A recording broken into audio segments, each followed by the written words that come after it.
YCP మొదలుపెట్టిన game ను తాము ఫినిష్ చేస్తా ఉన్నారు టీడీపీ ఎమ్మెల్యే బుచ్చయ్య చౌదరి. కులాలు మతాల పేరుతో రెచ్చగొట్టడానికి జగన్ నాటకాలు ఆడుతున్నారని విమర్శించారు బుచ్చయ్య చౌదరి. మద్యం కేసులో జగన్ చుట్టూ ఉచ్చు బిగుస్తోందన్నారు.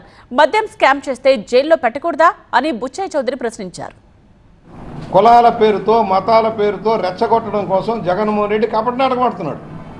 సోషల్ మీడియాను దుర్వినియోగం చేస్తూ ఉన్నాడు. పచ్చి బూతులు మాట్లాడుతూ ఉన్నారు. రోజా లాంటి వాళ్ళు, పేర్ని నాని లాంటి ఏం మాట్లాడుతున్నారు? వీళ్ళకి పేర్ని నాని అంటే బియ్యం కేసులో ఉన్నారు. గోడౌన్లన్నీ దోచుకుపోయారు. వీళ్ళు కేసే లేని కేసులో 54 రోజుల పాటు జైల్లో పెట్టారు చంద్రబాబు గారిని. మ్యానిపులేట్ చేశారు. మ్యానిపులేట్ చేసి 54 రోజులు జైల్లో పెట్టి సునకానందం పొందారు ఈ జగన్మోహన్ రెడ్డి. నీకు పడాల్సిన శిక్షలు ఎన్ని?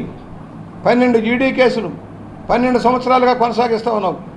వాయిదాల మీద వాయిదాలు పెట్టించుకొని ముఖ్యమంత్రిగా నువ్వు దోచిన దోపిడీ మీద మరో 12 కేసులు వస్తాయి. ఒక్కొక్కటి బిగుస్తూ ఉంది. నీకు ఉచ్చు బిగుస్తూ ఉంది. తాడేపల్లి ప్యాలెస్ చుట్టూ అష్టదిగ్మనం జరిగే రోజు వస్తూ ఉంది. రెచ్చగొడుతున్నావు, రౌడీజం చేస్తున్నారు. వైఎస్ఆర్ పార్టీ నాయకులు ఖబర్దార్. మీరు మొదలెట్టారు ఆట, మేము ముగిస్తాం. మీరు మొదలెట్టారు ఆట, మేము ముగిస్తాం. జాగ్రత్త.